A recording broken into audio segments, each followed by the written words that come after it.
Hello everyone, it's me Uncle John. Today I am going to read S7 Harry Potter and the Sorcerer's Stone by J.K. Rowling, Chapter 7, page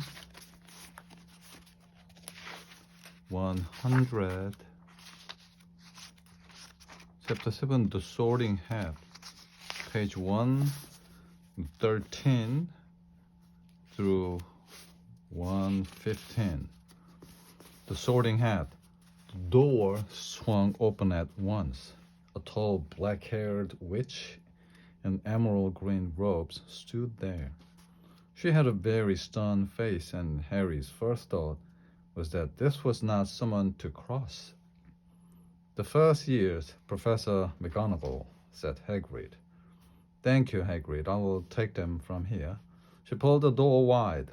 The entrance hall was so big you could have fit the whole of the Dursleys' house in it. The stone walls were lit with flaming torches like the ones at Gringotts. The ceiling was too high to make out, and a magnificent marble staircase facing them led to the upper floors. They followed Professor McGonagall across the flagged stone floor. Harry could hear the drone of hundreds of voices from a doorway to the right. The rest of the school must already be here, but Professor McGonagall showed the first years into a small empty chamber off the hall. They crowded in, standing rather closer together than they would usually have done, peering about nervously.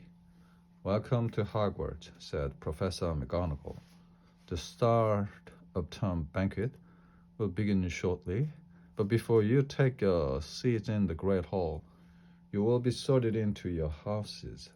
The sorting is a very important ceremony because while you are here, your house will be something like your family within Hogwarts. You will have classes with the rest of your house, sleep in your house dormitory, and spend free time in your house common room. The four houses are called Gryffindor, Hufflepuff, Ravenclaw, and Slytherin. Each house has its own noble history, and each has produced outstanding witches and wizards. While you are at Hogwarts, your triumphs will earn your house points, while any rule breaking will lose house points. At the end of the year, the house with the most points is awarded the House Cup, a great honor. I hope each of you will be a credit to whichever house becomes yours. The sorting ceremony will take place in a few minutes in front of the rest of the school. I suggest you all smarten yourselves up as much as you can while you are waiting." Her eyes lingered for a moment on Neville's cloak, which was fastened under his left ear, and on Ron's smudged nose. Harry nervously tried to flatten his hair. "I shall return when we are ready for you," said Professor McGonagall. "Please wait quietly." She left the chamber.